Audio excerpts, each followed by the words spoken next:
नारद जी ने जैसे जयंत को देखा और जयंत को देख करके नारद जी को दया आ गई।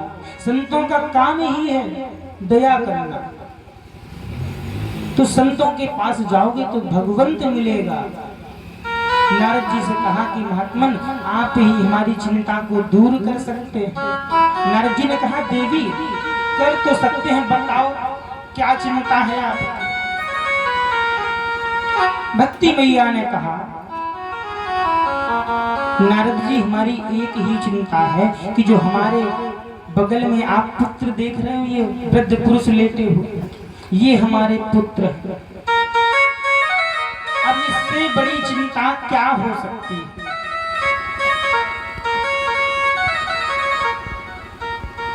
माँ युवा हो और पुत्र वृद्ध हो जाए। भक्ति मैया से नारद जी ने पूछ लिया कि देवी आप हैं कौन। जो युवती लेती है वो भक्ति मैया वृंदावन। पूछा आप देवी हैं कौन। भक्ति मैया बताने लगी अहम भक्ति ख्याता इमौ में तनयो मत ज्ञान वैराग्य नामानो काल योगे न जर्जरो।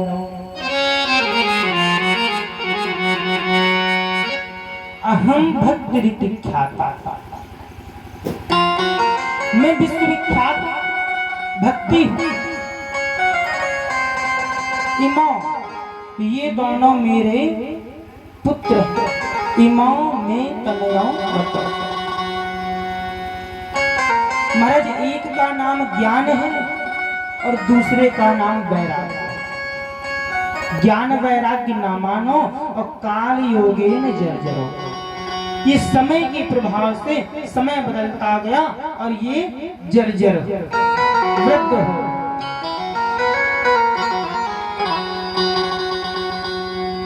नारद जी ने कहा उपाय तो है,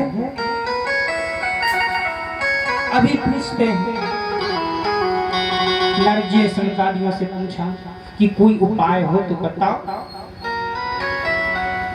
सनकादियों ने उपाय बताया कि सत्कर्मं सूचको नूनम ज्ञान यज्ञ स्मृतौ बुधे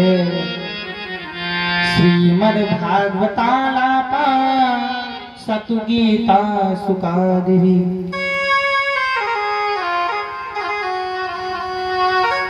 बोले महाराज एक ही उपाय है। बोले कथा सुनाओ कथा। बोले महाराज कथा सत्संग करा। नारद जी ने गीता पाठ सुनाना प्रारंभ किया। गीता पाठ सुनकर के ज्ञान वैराग्य आंख तो खोले और फिर बंद करे, काम न चला। नारद जी ने वेद पाठ सुनाए। आंख खुले उठ के बैठे और फिर लेट जाए। नारद जी ने उपाय पूछा। बोले महाराज आप श्रीमद् भागवत कथा का श्रवण कराओ। नारद जी श्रीमद् भागवत कथा श्रवण कराने लगे। ज्ञान वैराग्य भक्ति मैया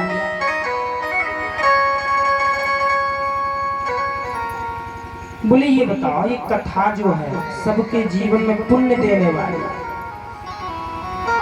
इस कथा से चलो ठीक है हम और आप तो जीव हैं, सजीव हैं, हमारा उद्धार हो सकता है। क्या जड़ है वही तो उसका भी उद्धार हो जाएगा। सुखदेव जी कहते हैं बिल्कुल हो जाएगा महाराज। ये कथा जो है भगवान की कथा आपके पाप कर्मों को क्षीण करने वाली है। एक सुंदर दृष्टांत सुनाया। सनत कुमार कहते हैं नारद सुनो। तुंगभद्रा तटे पूर्वम मुत्तमम् यद्वर्णास धर्मेण सत्य सत्कर्म तत्परः।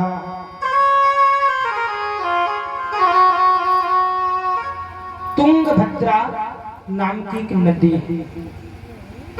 तुंगभद्रा नदी के किनारे एक बहुत सुंदर नगर बसा हुआ। उसी नगर में एक पंडित जी महाराज रहते हैं। उस नगर में चारों वर्णों के सभी वर्णों के लोग हैं। सब सुचारू रूप से रहते हैं, एक दूसरे की बात मानते हैं। शांति व्यवस्था काफी अच्छी है। महाराज आत्मदेव पंडित जी जो हैं बड़े सुशील हैं, शांत स्वभाव के, और ब्राह्मण को तो वैसे भी शांत रहना चाहिए। ब्राह्मण को शांत रहना चाहिए। मिले तो ना मिले तो भगवान का भजन करते रहे। पंडित जी तो शांत हैं, सुशील हैं, लेकिन उनकी जो श्रीमती जी हैं बड़ी विचित्र है महाराज। इतनी विचित्र है कि जब तक दिन भर में एक बार लड़ाई झगड़ा ना कर ले तब तक उनका सुबह का खाया हुआ बचता नहीं। अच्छा, उनका नाम भी बड़ा विचित्र। उनका नाम था धुंधली। यथो नाम तथो गुणा। धुंधली देवी जैसा नाम था वैसे ही उनका काम था। पूरे राक्षसी प्रवृत्ति के गुण थे उनमें। धुंधली मैया अपवित्रता से रहना, लड़ाई झगड़ा करना, और पंडित जी आवे तो पंडित जी से पहले दो चार बातें हो ना जाए तब तक धुंधली मैया सीधे मुंह बात। आत्मदेव पंडित जी के घर में आंगन में तुलसी का वृक्ष है जिसमें फल नहीं निकलते, फूलती नहीं। एक गाय है, वो भी बांझ है। धुंधली देवी है, उनकी भी कोई संतान नहीं है महाराज। पंडित जी बड़े चिंतित थे। एक दिन पंडित जी बैठे बैठे सोच रहे थे, विचार रहे थे कि मैं करूं तो क्या करूं। मतलब मैंने अपने पूरे जीवन में पुण्य किया है, सत्कर्म किया है, फिर भी भगवान मेरी कितनी परीक्षा और लेगा। ऐसा सोचते सोचते पंडित जी को 6 वर्ष बीत गए। वृद्धावस्था को प्राप्त होने वाले सोच रहे कि वृक्ष में मैं प्रतिदिन जल डालता हूँ, फिर भी वृक्ष में फूल नहीं आ रहा। सोचा ना हो कि इस वृक्ष को उखाड़ के फेंक दे, लेकिन नहीं, सोचा इसमें भगवान गोविंद का वास होता है। जड़ है, सूखा है, कैसा भी लगा रहे, कभी तो हरा भरा होगा। महाराज पंडित जी एक दिन चिंतित होकर के बड़े उदास मन से घर से निकल गए और जंगल में जाकर के भगवान का ध्यान करने लगे। थोड़ी देर में एक आवाज आई, कथम रोदसी विप्रत्वम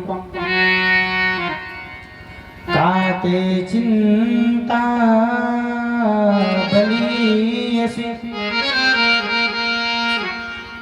वद तुम सत्वरम मह्यम स्वस्य दुखस्य कारणम। पंडित जी आप रोते क्यों हैं? आप तो बहुत बड़े कर्मकांडी विद्वान ब्राह्मण हैं। पंडित जी ने देखा तो एक महात्मा जी दिखे। और महात्मा माने संत, और संत किससे मिला है? भगवंत से। और महात्मा किससे मिला है? परमात्मा से। संत भगवान ने कहा कि हे ब्राह्मण देव, आप तो विद्वान हैं, कर्मकांडी हैं, शास्त्रों में मर्मज्ञ हैं, फिर भी आप एक छोटी सी बात को लेकर के इतने उदास हैं।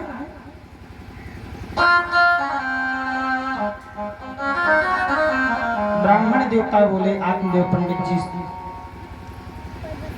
मैंने जीवन में बहुत पुण्य किए, सत्कर्म किए, क्यों मेरे पिता, मेरे पूर्वज क्या मुझसे नाराज हैं, ऐसा मुझे लगता है। जो महात्मा जी मिले थे उन्होंने पूछा क्यों? आत्मदेव पंडित जी ने कहा कि मेरे घर में तुलसी का वृक्ष है, उसमें मैं जल डालता हूं तो उसमें फूल नहीं आते, पत्ते तो निकलते हैं और सूख जाते हैं। एक गाय है, वो भी 5 है, और मेरी भी कोई संतान नहीं। महात्मा जी ने कहा लाओ लाओ तुम्हारा हाथ।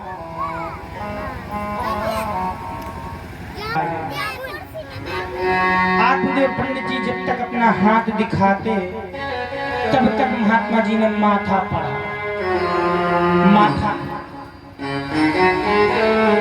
जीव का भाग्य 3 जगह लिखा जाता है, माथे पे, हाथ में और पैर के तलवे में, 3 जगह भाग्य लिखा है। ब्रह्मा जी से किसी ने पूछ दिया कि बताओ आपने 3 जगह भाग्य लिखा, एक जगह लिख दे।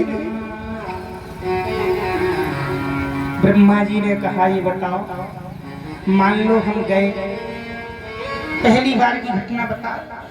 ब्रह्मा जी बोले हम गए जीव का भाग्य लिखने, तो जीव माँ के गर्भ में उल्टा, तो सबसे पहले हमें जीव के पैर दिखे, तो हम पैर में लिख के आ गए। आधे रास्ते तक लौट करके आए, हमें याद आया कि कहीं किसी दुर्घटना में अगर उसके पैर चले गए तो विद्वज्जन कैसे भाग पड़ेंगे। तो बोले हम थोड़ी और आगे बढ़ गए, हाथ में लिख के। बोले महाराज जब हाथ में लिख गया था, पैर में लिख गया था, तो फिर माथे में काहे लिखा है? बोले माथे में इसलिए लिखा कि मान लो किसी कारणवश हाथ और पैर दोनों चले जाए तो माथे में भी लिखा है। तो व्यक्ति बोला ब्रह्मा जी ये बताओ अगर माथा भी चला जाए तो? ब्रह्मा जी बोले बावरे, जब माथा भी चला जाएगा तब भाग पढ़ने की जरूरत ही क्या है। तो इस प्रकार से 3 जगह ब्रह्मा जी ने भाग्य लिखा है।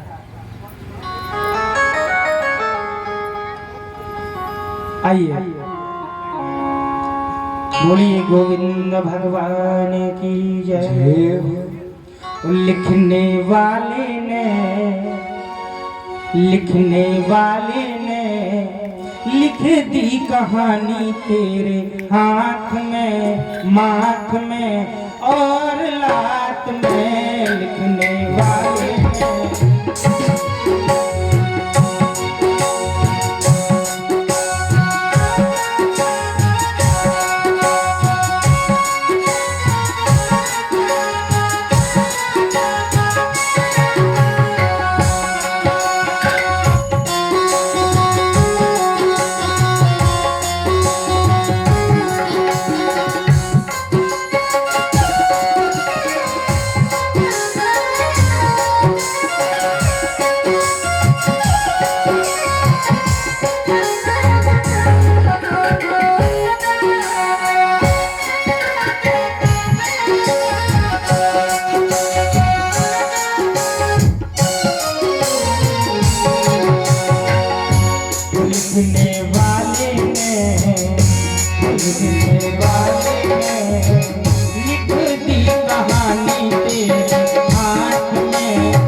पहले भाग बनते हैं शरीर, पहले भाग से जाते हैं फिर बनते हैं शरीर, पहले भाग से जाते हैं फिर बनते हैं शरीर, पहले भाग से जाते हैं फिर बनते हैं शरीर। भाग्य पे सुख पाता है, भाग्य पे सुख पाता है, भाग्य पे लिखने वाले हैं, लिखने वाले हैं, लिखती कहानी के हाथ में और हाथ में। लिखने वाले ने, लिखने वाले ने लिखती कहानी और हाथ में और हाथ।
महाराज हाथ में, माथ में और लात में तीनों जगह भाग्य लिखा है।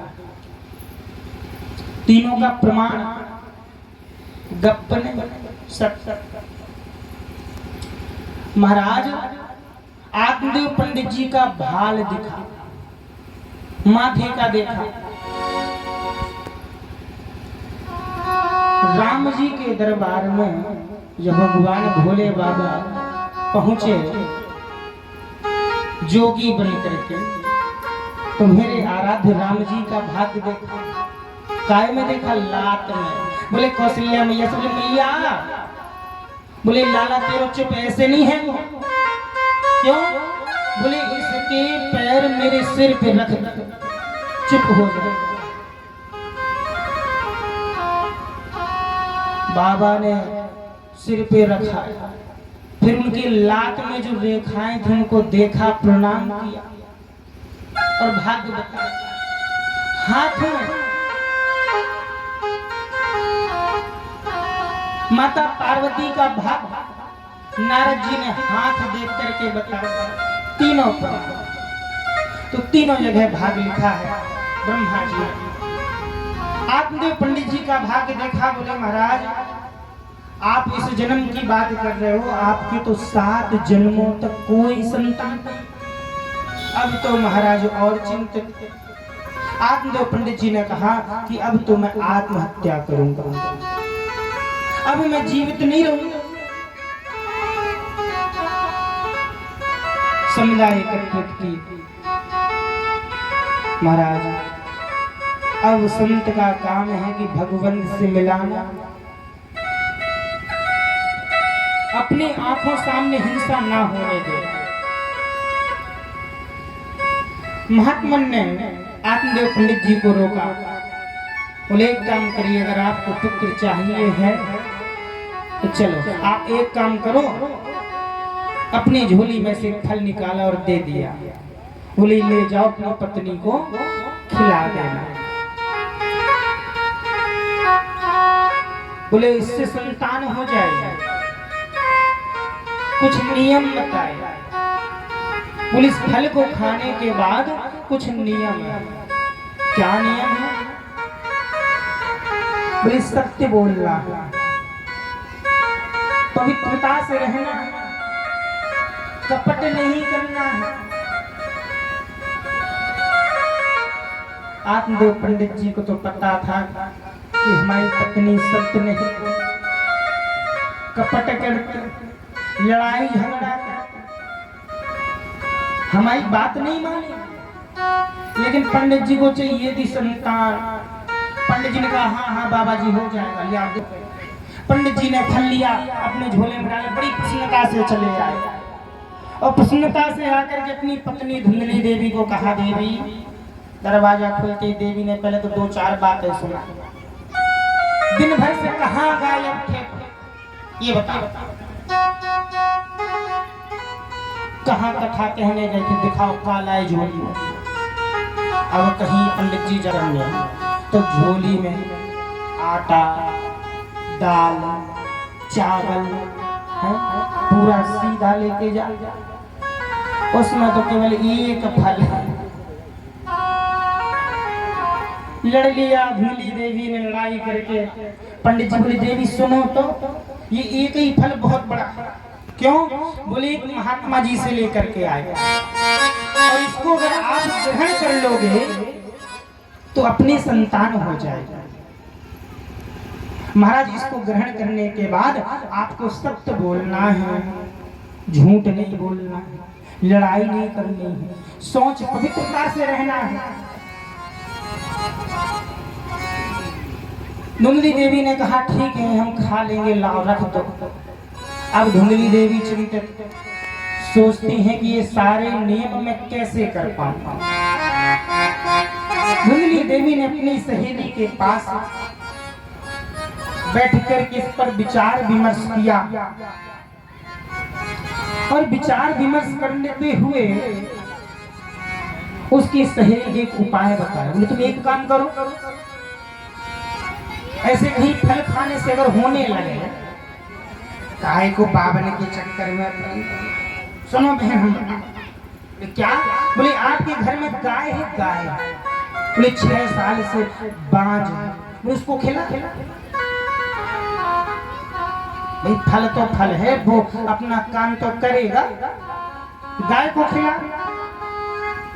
प्रैक्टिकल भी हो जाएगा, परीक्षण भी हो जाएगा और आपका काम भी बन जाएगा।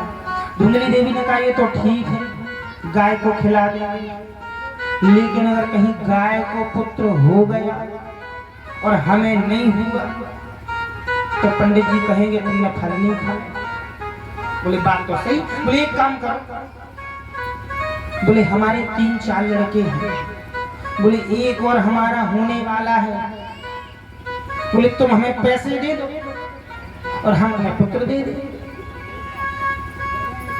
तो माताओं की तो चर्चा विभिन्न प्रकार की होती है, सभी जानते हैं। उन्होंने विनिमय कर लिया आपस में और जो फल था वो गौ माता को खिला दिया। गाय को फल खिला दिया। महाराज जिस फल को उन्होंने गाय को खिलाया था वो गाय 3 महीने बाद सुंदर पुत्र को जन्म दिया। आत्मदेव पंडित जी बड़े प्रसन्न कि फल खिलाया पत्नी को और संतान हो गई गाय को। बड़े प्रसन्न, बोले संतों की कृपा। तो संतों का आशीर्वाद ऐसा है, संतों का कि उनकी कृपा से आपके जीवन के सारे रुके हुए काम बन जाते हैं। महाराज गाय ने सुंदर पुत्र को जन्म दिया।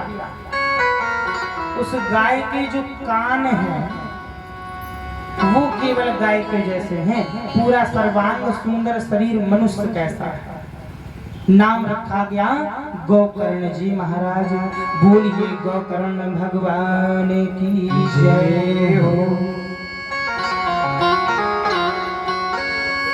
महाराज गाय के पुत्र का नाम तो गोकर्ण हो गया। अब माता धुंधली के गर्भ में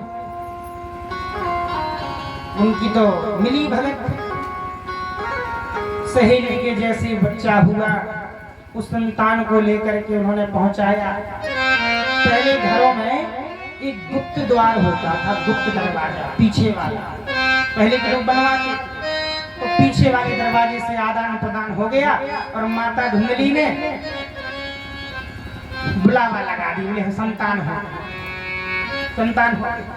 जैसे ही महाराज आत्मदेव पंडित जी को पता चला, बड़े प्रसन्न पहुंचे, देवी वाजय हो, संत भगवान की कृपा हो गई। धुंधली देवी ने सुनो, बोले इसका नाम हम रखेंगे, हम क्योंकि 9 महीने हमने रखा अपने पेट में। महाराज बड़ी बड़म्बना, बोले ठीक है रख लो, रख लो। आजकल ऐसा होता है, पापा अलग नाम से बुलाते अपने बच्चों को, मम्मी अलग नाम से बुलाते, स्कूल में अलग नाम, उनके जितने दोस्त सखा मित्र हैं वे अलग नाम से किया। पता ही नहीं चल रहा इस घर में एक लड़का है कि 4 लड़का है। तो धुंधली देवी ने कहा कि मैंने 9 महीने इसको अपने गर्भ में रखा है और मेरे नाम से मिलता जुलता नाम होना चाहिए, मैं इसका नाम रखूं। धुंधली देवी ने कहा कि अगर हमारा नाम धुंधली है तो हमारे पुत्र का नाम धुंधकारी होना चाहिए। अब तो महाराज धुंधली के पुत्र धुंधकार और महाराज गोकर्ण धीरे धीरे बड़े बड़े समय के प्रभाव से धुंधकारी जो था आतताई हो गया। छोटे छोटे बच्चों को पकड़े, खेल खेल में ले जा कुएं में ढकेल दे, दुर्व्यसनों में फंस गया। गोकर्ण पंडितो ज्ञानी धुंधकारी महाफलः। धुंधकारी महान खल हो गया, असुरों जैसी प्रवृत्तियां हो गई उसके अंदर। महाराज इकलौता पुत्र था, ज्यादा रोक नहीं लगाया गया। जहां पर महाराज आत्मदेव पंडित जी के धर्मशास्त्र ग्रंथ रखे हुए थे, उस जगह पर मदिरा की बोतलें लगा दी। अब पंडित जी फिर से चिंतित, पहले पुत्र प्राप्ति के लिए चिंतित थे, अब पुत्र पाने के बाद चिंतित हैं। बोले इससे अच्छा तो होता ही ना तो सही। अब समझ में आ रहा है कि संत भगवान ने समझाया था कि आप ज्ञानी हैं, विद्वान हैं, फिर भी आप इस बात के लिए चिंतित हैं। लेकिन तब हम माया में बंधे थे, हमें दिख नहीं रहा। अब महाराज संत भगवान की बात याद आ गई। काश हम बोले संत भगवान की बात मान लेते तो आज ये दिन देखने को ना मिलता। फिर भी आत्मदेव पंडित जी थोड़े सुकून में हैं। क्यों? क्योंकि जो गोकर्ण जी महाराज हैं वो आत्मदेव पंडित जी की सभी आज्ञाओं का पालन करते हैं। आत्मदेव पंडित जी जो भी कहते हैं जी पिताजी कहकर के उनकी आज्ञा का अनुसरण करते हैं। उन्हीं के अनुयायी बनकर के आत्मदेव पंडित जी भगवत प्राप्ति करते हैं, भगवान का सत्संग करते हैं, साधु संतों की सेवा करते हैं, भजन करते हैं, चिंतन करते हैं। आत्मदेव पंडित जी ने गोकर्ण से कहा, पुत्र अब तुम ही मेरा एक आसरा हो, तुम मुझे बताओ मैं क्या करूंगा। गोकर्ण जी महाराज ने कहा, पिताजी आप तो श्रेष्ठ हैं, विद्वान हैं, मैं आपको क्या बता सकता हूं। मैं तो एक ही बात कहूंगा कि पहले तो हमारा शरीर के प्रति जो देह अभिमान है कि ये मेरा शरीर है, ये हमें भूल जाना चाहिए। क्यों? क्या ये शरीर आपका है?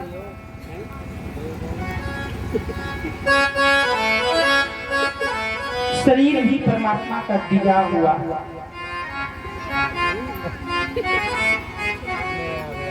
ये शरीर आपका नहीं है। इस देह के अभिमान को त्यागो, संसार की कामनाओं को छोड़ो और कहीं जाकर के आप तो भगवान का चिंतन करो, भजन करो, उसी में सार है। जिसको तुमने अपना माना है वो अपने नहीं है। क्यों? क्योंकि एक दिन ये सब तुम्हें छोड़ देंगे। जब तुम दुनिया को छोड़ दोगे, साथ कब तक निभाएंगे? जब तक आपकी जेब में पैसा है। सीधे बोल, समझ में आ रहा? जब तक पैसा जेब में है तब तक मित्रता का व्यवहार है। जिस दिन पैसा खत्म, हम नहीं जानते आप कौन है।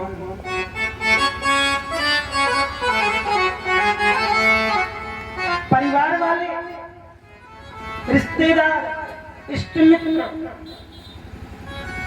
जहां वहां आपकी चिता में आग लगी, सारे रिश्ते खत्म हो गया। कुछ लेके नहीं जाना। और इस दुनिया के लोगों से आप आशा करके बैठे। समझाया, बड़ा सुंदर उपदेश दिया गोपाल जी महाराज ने आपने पंडित जी को। पिताजी, आप इस संसार के लोगों से आशा करके बैठे हो कि ये पुत्र आपको सुख देगा। कोई भरोसा नहीं है कि महाराज पुत्र हमें सुख देगा। आप कितने भी पुण्य कर लेना, किसी से उम्मीद लगा के मत बैठो। उम्मीद लगानी है तो मेरे गोविंद से लगाओ, परमात्मा से लगाओ, जिसने तुमको शरीर दिया, घर दिया, वस्त्र दिए, अन्न दिया। जब आप छोटे थे, आपको क्या कहें, हम छोटे थे, हम छोटे थे, दांत नहीं थे, पोषण तो चाहिए। पोषण के लिए दूध पिया माँ का। क्या माँ के स्तन में दूध होता? ऑपरेशन हुआ, देख किसी मैया से पूछना, स्तन के अंदर खून होता है प्यारे। तो क्या आप खून पी के बड़े हुए? दूध पी के बड़े हुए हम सब। तो जब माँ के स्तन में दूध की जगह खून होता है, तो आपके पोषण के लिए, आपकी वृद्धि के लिए, आपको बड़ा करने के लिए, आपको पोषण देने के लिए दूध का प्रबंध किसने किया? सोचो।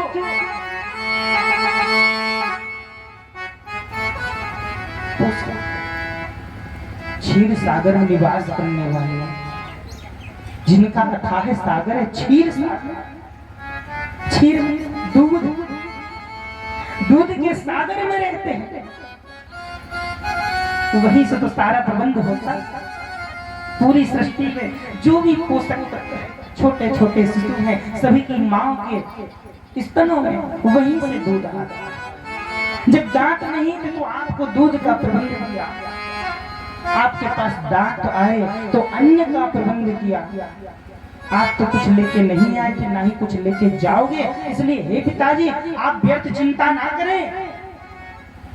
संसार के इस मोह बंधन को छोड़ें और अपने देह के अभिमान को त्याग दें। दुनिया के लोगों से आशा न किया करना।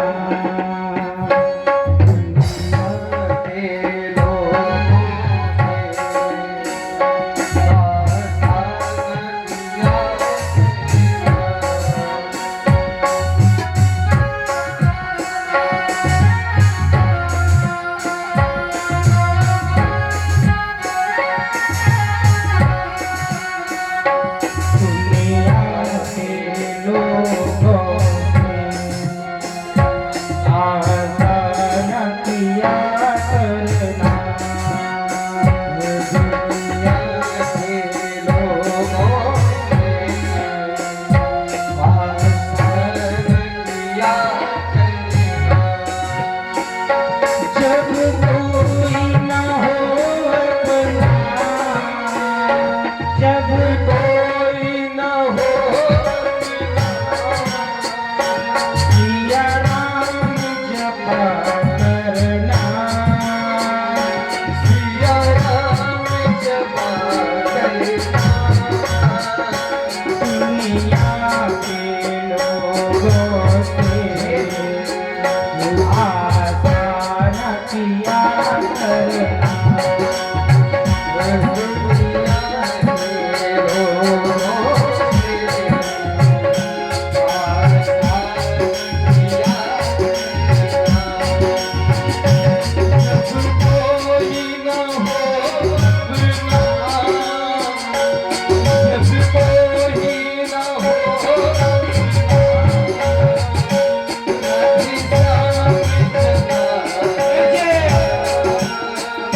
जीवन के समुंदर में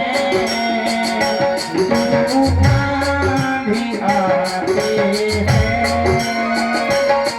जीवन के समुंदर में तूफान भी आते हैं।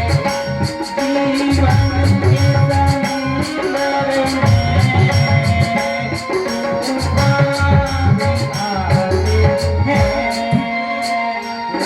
जीवन की समंदर में तूफान भी आते हैं। जो हरि को भजते हैं हरि आप बचाते हैं। जो हरि को भजते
दुनिया में आकर के वापस तुम्हें जाना है।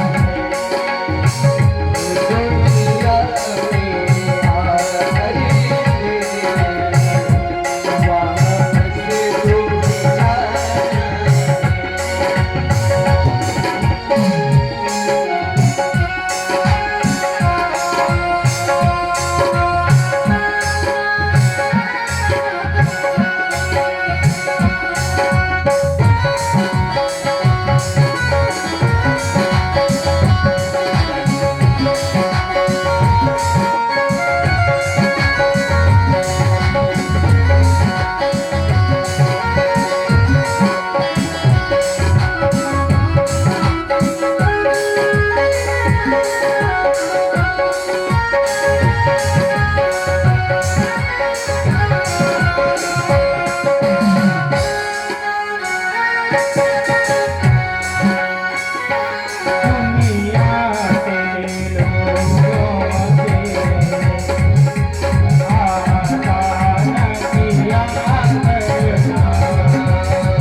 दुनिया के लोगों से आशा न किया करना।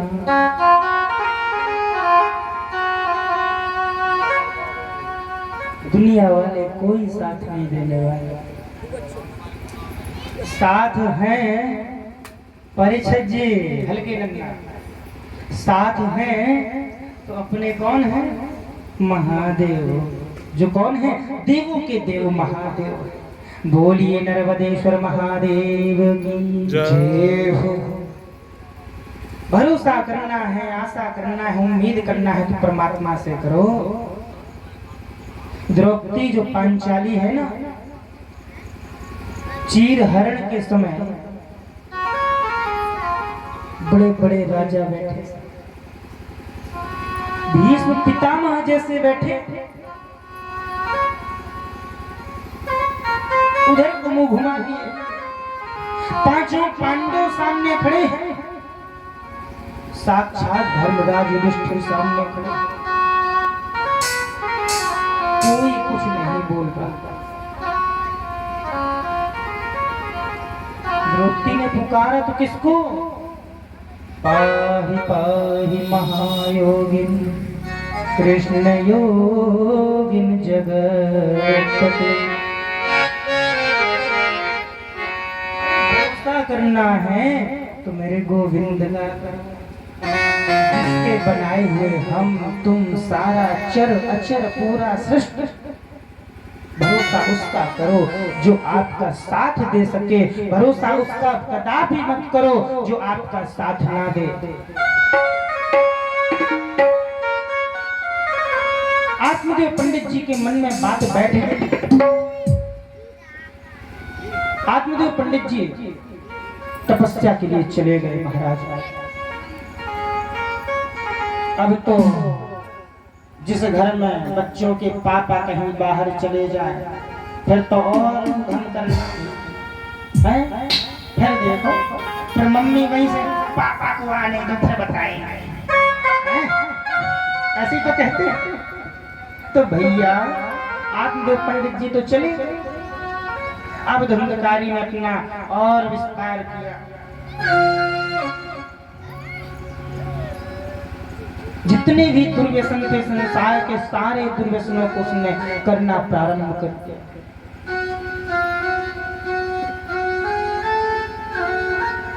पीने खाने में पूरा धन खर्च हो गया। एक दिन माता जी के पास गया, धुंधली देवी से कहा, मैया हमको पैसे लाओ, पैसे चाहिए।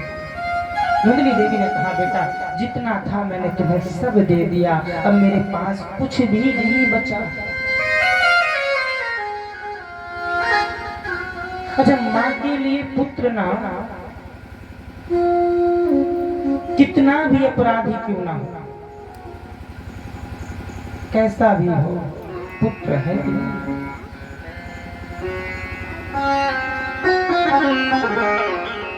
अच्छा हो, बुरा हो, चोर हो, साहूकार हो, जेल में रह के आया हो, लेकिन पुत्र है कि नहीं, यही माँ के लिए बहुत बड़ी बात है। संसार में माँ के प्रेम से बढ़ के कुछ नहीं है। माँ अपने पुत्र के लिए अगर तुम जान भी मांगोगे ना तो वो भी दे सकती है। इसलिए कहा गया है, जननी जन्मभूमि स्वर्गादपि। पिता का दर्जा बाद में है, पहले माँ। बालक को सबसे ज्यादा कौन देखता है? माँ। पिता तो केवल भरण पोषण करता है, एक अपना कर्ज अदा करता है। एक तरीके से पिता केवल कर्ज अदा करता है। तुमको पैदा कर दिया, पढ़ा लिखा दिया, बड़ा कर दिया, जो तुम्हारे परिवरिश में जो धन लगा वो धन लगा दिया, लेकिन बाकी देखभाल किसने की? माँ ने। माता धुंधली से मांगा। धुंधली देवी ने कहा, पुत्र अब मेरे पास कुछ नहीं है। तो माँ की डंडों से पिटाई।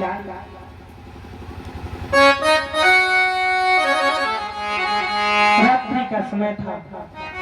मैया घर से निकली और जाकर के कुएं में गिर गई।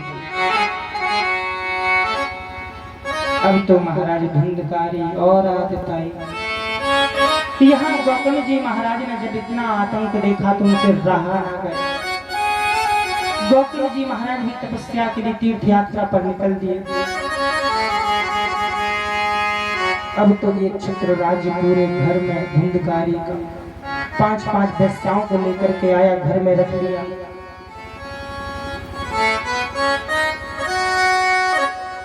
जैसी मति वैसी गति। एक दिन वेश्याओं ने पूछा कि ये बताओ, तुम रोज दिन में चले जाते और शाम को आ जाते, कौन सा व्यापार करते हो? वेश्याओं ने विचार बनाया कि ये बताओ, ये धुंधकारी जो है ये रोज जाता है, पैसे सोना चांदी जेवर विभिन्न प्रकार के आभूषण सब कुछ लेकर के आता, तो ये करता क्या है? इतना धन ये लाता कहां से? और कहीं ऐसा ना हो कि किसी दिन पकड़ जाए और इससे पूछा जाए कि भाई तुम ये सब किसके लिए लेके जाते हो, और इसने अगर बता दिया ठिकाना कि हम इन लोगों के लिए लेके जाते हैं तो अपन तो जाएंगे जेल, साथ में अपन को भी ले चलेंगे। वैसे ने कहा एक काम करो, इसको मार दो, बहुत धन हो गया अपने पास इकट्ठा, निकल चलेंगे रात का। धुंधकारी आया, सायंकाल का समय था, रात्रि हुई, सो रहा था। धुंधकारी को चारपाई से चारों तरफ से वेश्याओं ने बांधा, बांध करके उसको मारा। महाराज मरा नहीं तो उसके मुख को खोल करके गरम गरम लकड़ी के कोयले जो अंगारा होता है वो डाला, और वेश्याओं ने सारा धन इकट्ठा किया और रात में ही भाग गए। यहाँ धुंधकारी तड़प तड़प के मर गए। अच्छा, भला इंसान अगर आवाज लगाए तो कोई सुन भी ले, और कोई महाराज पी के आ जाए बोले, कोई सुनेगा उसकी? कोई नहीं सुनेगा। तो धुंधकारी चिल्लाता रहा कि शायद पड़ोस वाले बचाने आ जाए, लेकिन महाराज ऐसे आदताइयों के पास कोई नहीं जाता, वही जाएगा जो उसमें रंगा होगा। यहाँ धुंधकारी का प्राणांत हो गया। वहां गोकर्ण जी महाराज को किसी ने सूचना दी तीर्थ यात्रा के समय कि आपके भाई का देहांत हो गया। गोकर्ण जी महाराज ने गया और उसका पिंडदान कर दिया, पिताजी का कर दिया, माता जी का भी बताया तो वो भी कर दिया। गोकर्ण जी महाराज तीर्थ यात्रा से वापस लौटे,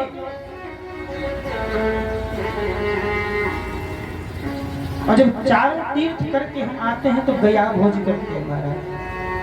जब तक गया भोज नहीं कर देते तब तक हम घर में प्रवेश नहीं करते। गोकर्ण जी महाराज ने घर के बाहर आसन लगाया। रात्रि काल का समय था। गोकर्ण जी महाराज चिंतन कर रहे थे, भगवान का भजन कर रहे थे।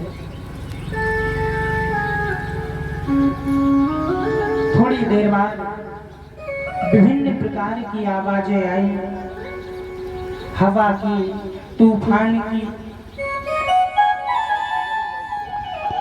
उसके उपरांत चित्र विचित्र देखे महाराज। कहीं तो पहाड़ दिखने लगे बड़े बड़े, कब पेड़ दिखने लगे, हाथी बन जाए, कब गधा बन जाए। ऐसे विभिन्न प्रकार की योनियां देख करके पता लगे थोड़ी देर में कुत्ता बन जाए, फिर ऊंट बन जाए। गोकर्ण जी महाराज ने कहा, भाई तुम कौन हो? अच्छा कोई हो तो बोले। हवा कहीं बोलती है? हवा बोलती नहीं है, केवल सुनाई देती महाराज हवा चल रही है, ना तो दिखती है।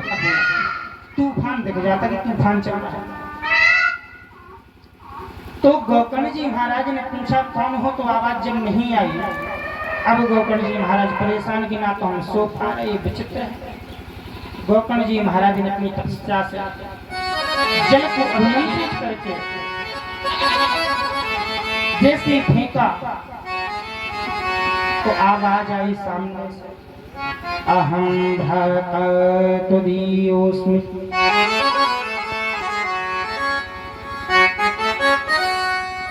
अहम भ्राता त्वदीयोऽस्मि धुन्धकारीति नामतः स्वकीयेन दोषेण ब्रह्मत्वं नासितं मया।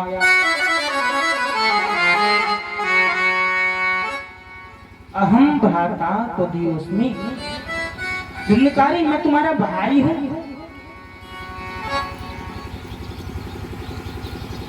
तुम्हारा भाई हूँ और अपने कर्म के प्रभाव से मैं ये फल पा रहा हूँ, मुझे बचा लो। क्यों? धुन्धकारी ने अपना सारा दृष्टांत सुनाया कि आपके जाने के बाद मैंने क्या क्या किया और मेरी मृत्यु किस प्रकार हुई।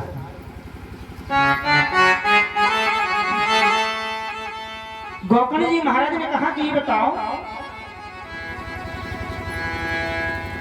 आपकी सूचना हमें मिल गई थी कि आप मृत्यु को प्राप्त हो गए, तो हमने आपका गया में पिंड दान कर दिया महाराज। क्या कर दिया? अच्छा, पिंड दान करने से मुक्ति नहीं मिलती महाराज? क्या पिंडदान करने से मुक्ति नहीं मिलती? तो पिंडदान करना बेकार है। काय को अपने पूर्वजों को ले जाके गया में बिठा आते हैं? मिलती है, पिंडदान करने से, गया में बिठाने से मुक्ति मिलती है। फिर बोले धुंधकारी को क्यों नहीं मिली? विचित्र बात है महाराज। अब तो बड़े चिंतित गोकर्ण जी महाराज ने सूर्य की गति रोकी, तब तक सुबह हो गई। सूर्य के रथ को रोका, सूर्य भगवान से पूरा हाल ब्याल बताया महाराज, जो रात भर उनका चला। बोले ये बताओ हमारे भाई की मुक्ति क्यों नहीं हुई? सूर्य भगवान ने कहा कि आप एक काम करो, आपके भाई ने ऐसे कर्म किए हैं जो प्रेत योनि में भटक रहा, और दूसरा ये है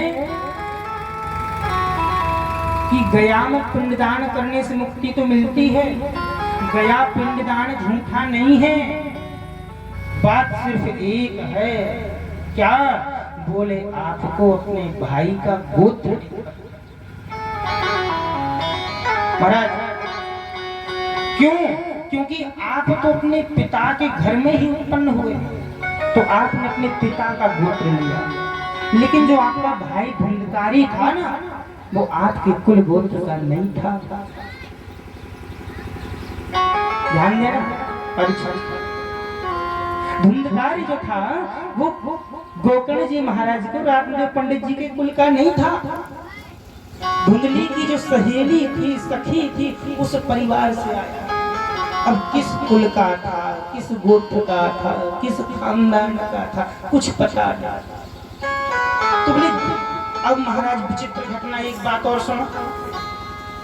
बोले जैसे हम लोग किसी को गोद ले लें, सुनना बड़े ध्यान से, हम किसी को गोद ले लें तो हमें तो पता नहीं हमने किसके बालक को गोद ले लिया, क्या गोत्र है क्या। तो हम तो वहां गए अनाथ आश्रम से ले।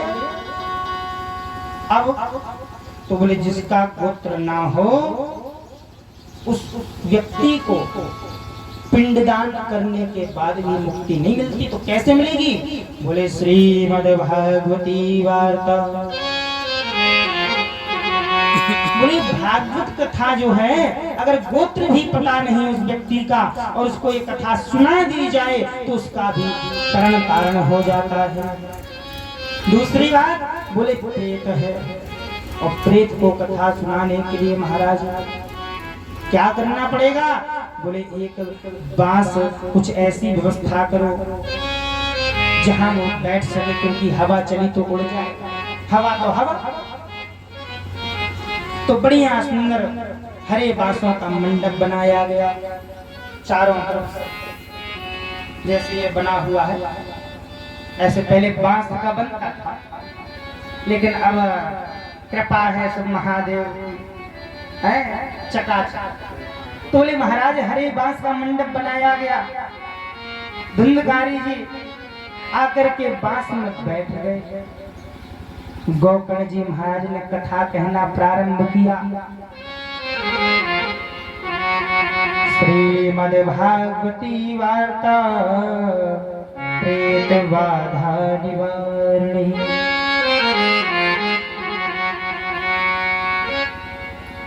और तो और महाराज कितने दिन तक होनी चाहिए प्रेत बाधा के निवारण के लिए, पितरों की शांति के लिए भागवत कितने दिन तक होनी चाहिए?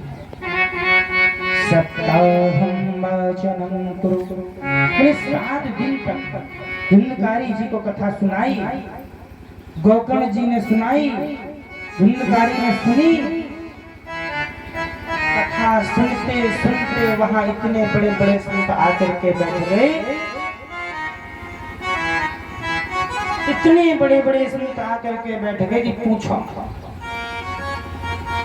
साक्षात भक्ति मैया आकर के बैठ गए, ज्ञान वैराग्य आकर के बैठ गए, प्रहलाद जी महाराज आकर के बजाने लगे मंजीरे। प्रहलाद स्थानधारी तलगतितया चोद्धवा कांसधारी वीणाधारी सुरर्षिस्वर राग करता अर्जुनो बहु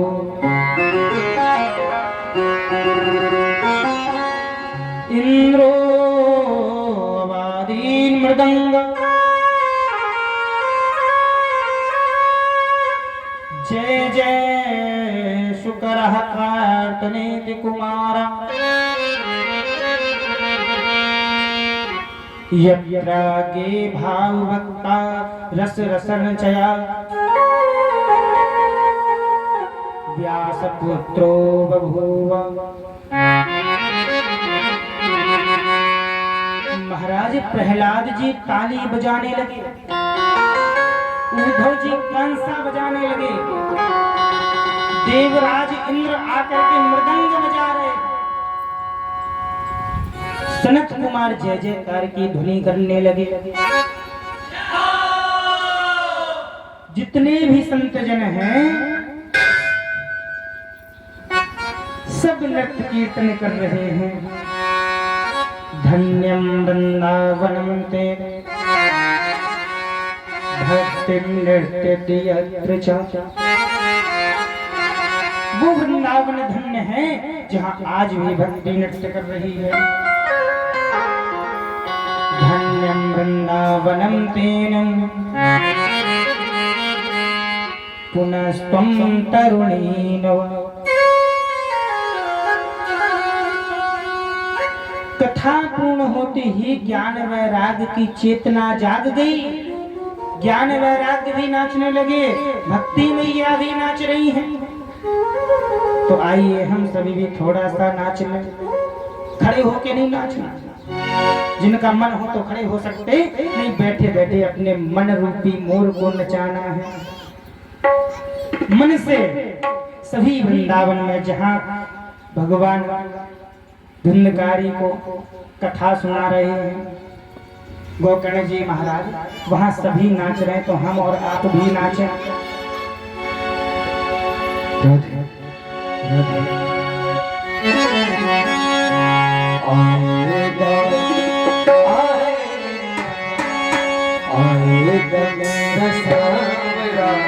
दिल से बुला के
जय हो महाराज। जैसी कथा विराम हुई, धुंधकारी जी महाराज जो बांस में बैठे हुए थे और 7 दिन तक कथा चली, तो 7 दिन में उस बांस में 7 गांठ नहीं थे। जो कहते हमारा 7 गांठ का बांस था, 7 गांठ का नहीं था। उस बांस की 7 गांठें फटी। एक पहले दिन, दूसरे दिन की कथा विराम हुई, दूसरी ग्रंथि फटे। तीसरे दिन की ग्रंथि तीसरे दिन की कथा में फटी। ऐसे 7 दिन एक एक करके ग्रंथि चटकती चली। और भी गांठें नहीं होगी उसमें, लेकिन 7 ग्रंथि 7वें दिन फटने के बाद जो प्रेत रूपी जो धुंधकारी था ना, प्रेत स्वरूप में था, वो देव स्वरूप में आ गया। जब देव स्वरूप में आ गया, 4 हाथ हो गए, 2 पैर हो गए, सिर हो गया, तो क्या इतना बड़ा व्यक्ति या देव या मनुष्य या नर उस बांस के अंदर बैठ पाएगा? महाराज कह रहे थे, बोले 7 दिन में पट पट पट पट फटा बात, बोले धुंधकारी निकल के बाहर। तो ऐसी धुंधकारी निकल के बाहर नहीं आया। शाम को करूं। वो कथा को सुनने के बाद देव स्वरूप में आया और फिर बाहर दिखा सबको। बोलिए धुंधकारी भगवान की जय हो। भगवान के पार्षद उनको लेने आए। सुनी महाराज, जिसने अपने जीवन में इतना पाप किया, हैं? उसको पार्षद लेने आए भगवान के। और हमारे हल्के नन्ना ने कितनी तपस्या किया, मंदिर बनवाया, रोज सुबह जल चढ़ाए शंकर जी को, बम बम भोले। हम और आप भी तपस्या करते हैं पूरे जीवन,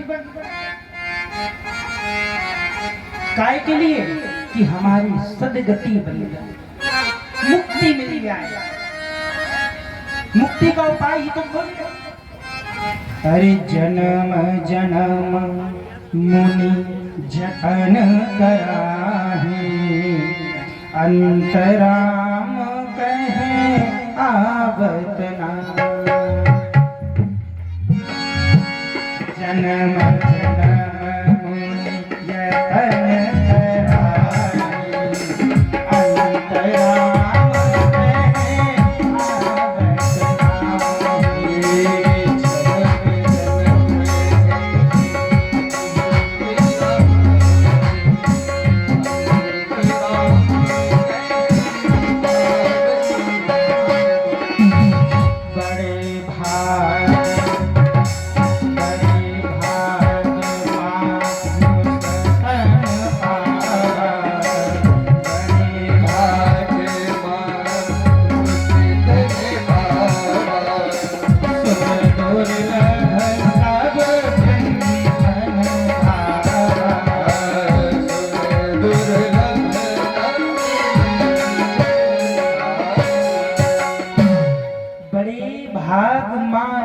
तन पावा।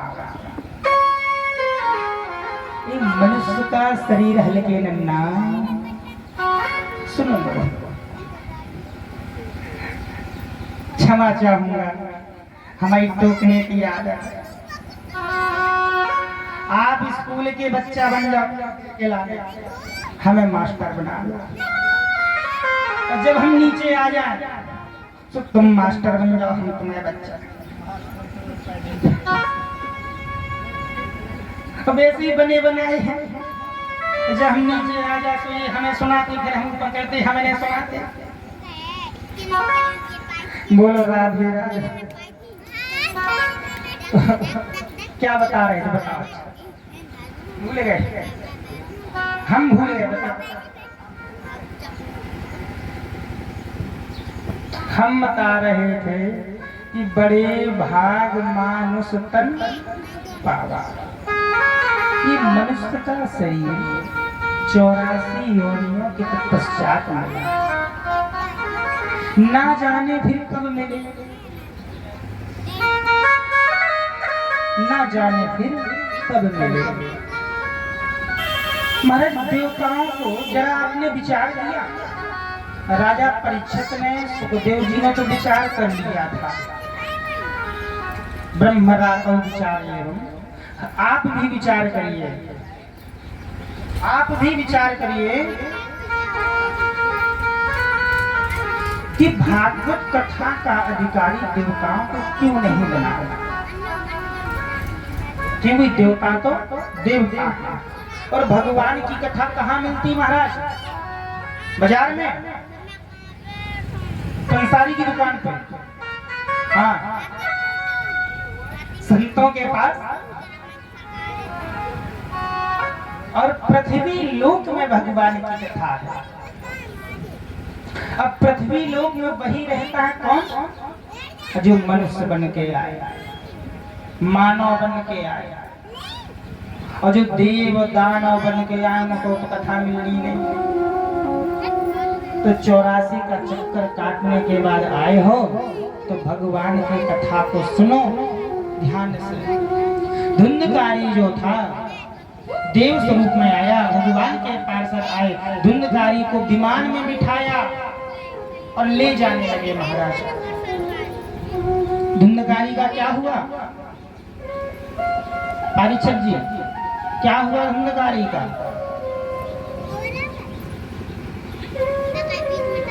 चार पाई पे उड़न खटोले नहीं, विमान में बिठाया। विमान बढ़िया विमान था, भगवान के पार्षद लगे थे उसमें, और उन पार्षद ने उनको बिठाया और पार्षद उस विमान को उठा रहे। जरा सोचो कितना बड़ा पुण्यात्मा हो। तो कहते हैं जन्म जन्म मुनि यत्न कराही, अंतराल कहे आवत नहीं। आपने अपने जीवन में कितने भी पाप ना किए हो, कितने भी पाप ना, अगर आपने अंत बना लिया, कहते अंत भला तो सब भला। महाराज जीवन भर आप कितना भी कुछ कर लो, अगर अंत में आपने भगवान का नाम ले लिया तो समझो कि भगवान के विमान में आप जाएंगे, पार्षद आपको लेके जाएंगे। अच्छा विमान ही आया और लेके चला, चलने वाला था धुंधकारी जैसे ही बैठा विमान उड़ान भर, और भी लोग बैठे थे कथा में, किसी के लिए विमान नहीं आया। यहाँ भी इतने लोग बैठे महाराज, तो विमान किसके लिए आता? जिसने अपने जीवन से देह रूपी अभिमान की आग को निकाल दिया हो, देह रूपी अभिमान के आग को निकाल दिया हो, उसी के लिए विमान आए। समझ में आ रहा? अभिमान, अभिमान, अभिमान माने अभिमान, और अभिमान के आ को हटा तो बचेगा क्या? विमान। जब आ निकल जाएगा, आपका अभिमान निकल जाएगा देह का, कि देह हमारा है, ये शरीर हमारा है, घर परिवार हमारा है, उसी दिन आप जिस दिन अभिमान के आ को निकाल दोगे तभी भगवान का विमान आपके लिए आ जाएगा। बोल वृंदावन बिहारी लाल की जय। महाराज इस तरीके से भीमकारी महाराज का उद्धार हुआ, देव बनकर के भगवान के पार्षद ले गए, देवलोक में भगवान के बैकुंठ में उनको निवास मिला।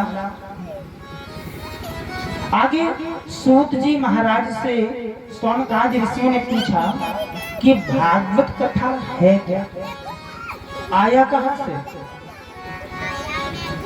ये भागवत कथा आई कहां से, ये बताओ। तो सूत जी महाराज कहते हैं ये कथा जो है ना, ये बहुत अच्छा फल है, फल है महाराज। क्यों? निगम कल्पतरोर्गलितम, निगम कल्पतरोर्गलितम फलम, सुखमुखाद्रव संयुतम, पिबत भागवतम रसमालयम, रसिका भुवि भावुका, पिबत भागवतम रसमालयम, मोहरहो रसिका भुवि भावुका। निगम कल्प तरोर गलित, बोले ये वेद रूपी फल है। ये वेद रूपी फल जो है ये किस वृक्ष से आया? ये फल कल्प वृक्ष से आया, और इस फल में ना तो गुठली ना छिलका, प्योर फल है। अरे तोले इसीलिए इस फल को कहा गया है मुहुरहो रसिका भूभाव कहा। बोले बार बार सुनो, कौन सा फल? कथा रूपी फल, इसको सुनो। और महाराज अगर फल है तो पियोगे। पिबत भागवतम रसमालयम। महाराज कैसी बात करते हैं? सूर्य जी महाराज से कहा है बताओ ये फल है और फल को पिया जाए। अरे पीना कहाँ से? मुंह से नहीं पीना, अपने श्रवण रंध्रों से सुनो, कानों से पीना और हृदय में बिठाना। ये कान जो है ना भगवान ने कथा सुनने के लिए, सत्संग सुनने के लिए, आंखें सुंदर दृश्य देखने को, नाक भगवान ने सुगंध के लिए, मुख भगवान का जप करने के लिए दिया। तुले इस फल को जो है सुख सुख मुखाद्रव संयुतम। सुख यानी तोता, जिस तोते ने जिस फल में अपनी चोंच या मुख लगा दिया हो वो फल तो स्वतः मीठा होता है। इसलिए ऐसे सुख रूपी भगवान सुखदेव जी के मुख से छुआ हुआ फल अगर आप ग्रहण करो तो कितना मीठा ना होगा हो। जब एक तोता आम के फल में अपनी चोंच लगा देता है, भले ही उसका रंग हरा हो फल का, लेकिन वो मीठा निकले। तो ये तो कथामक है, इसमें तोते ने चोंच नहीं लगाई। फिर बोले साक्षात इसमें श्री सुखदेव जी महाराज भगवान ने इसमें अपनी चोंच लगाई।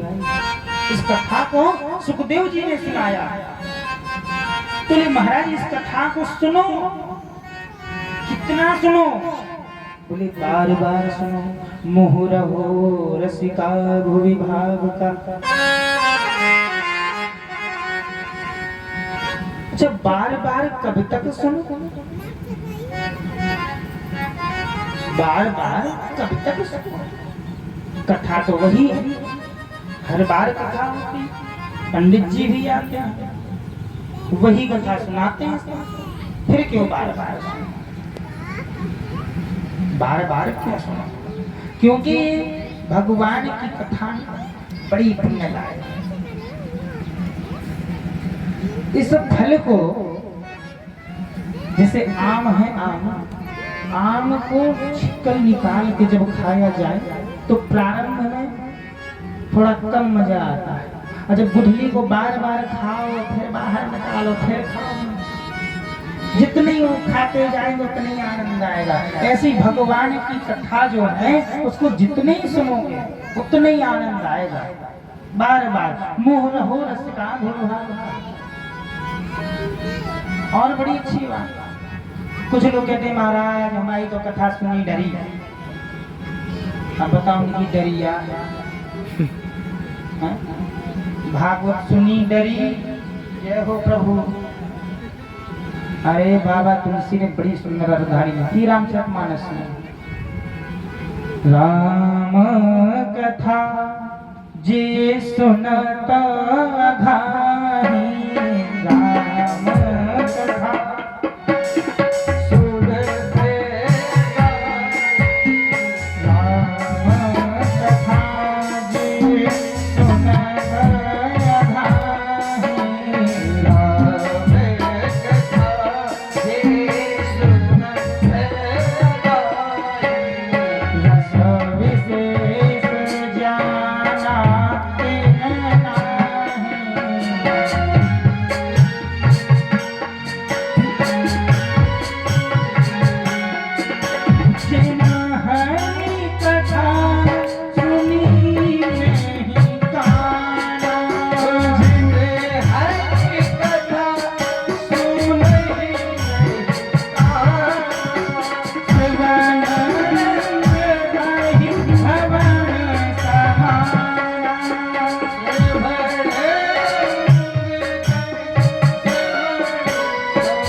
जो महाराज कह दे कि कथा तो हमारी सुनाई डरी, सुनी सुनाई डरी, तो उन्होंने कथा के महत्व को समझाया।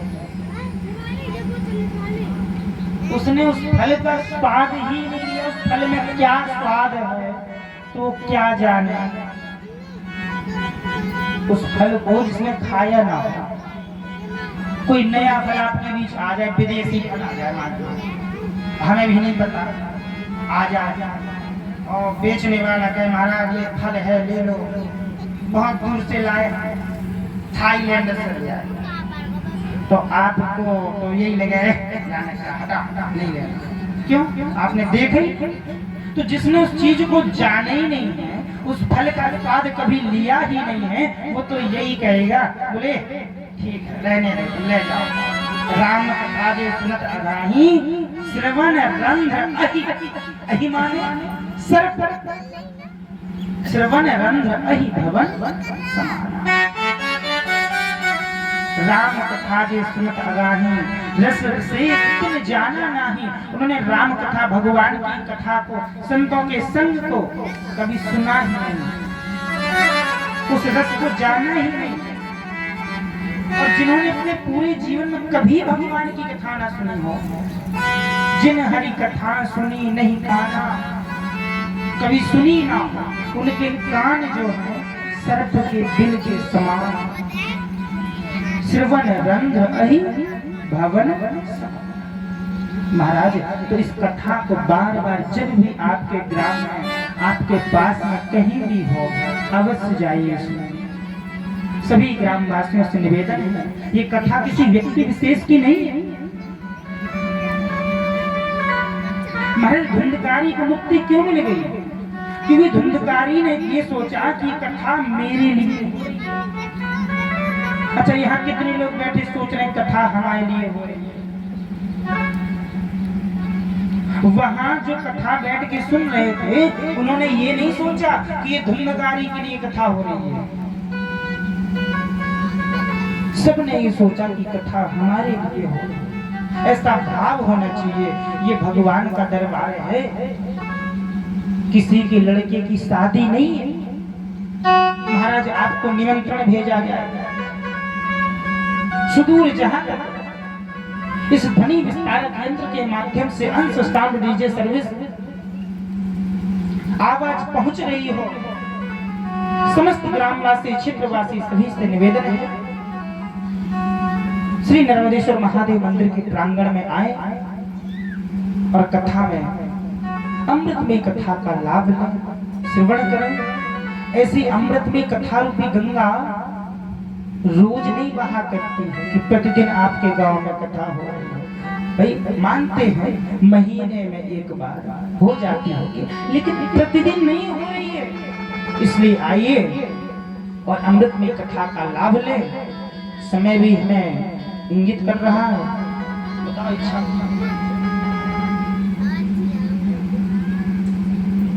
बोलिए वृंदावन बिहारी लाल की जय। कल से समय से कथा में विराजमान आइए एक भजन, तत्पश्चात आरती और प्रसाद लेकर के अपने अपने घर को प्रस्थान करेंगे।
रहेगा तेरे हाथ पाँव में दम न रहेगा तेरे हाथ पाँव में दम न रहेगा तेरे हाथ पाँव में दम न रहेगा झुकेगी तुम्हारी कमर धीरे धीरे झुकेगी तुम्हारी कमर धीरे धीरे चली जा रही है उम्र धीरे धीरे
श्री राधा सरकार पापियों को पाप से है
हरि नाम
करनी ये दुख हरनी, ये सुख तेरी ये दुख हरनी, श्री मधुसूदन की आरती पापियों को पास है आरती भागवत भगवान की आरती पापियों को पास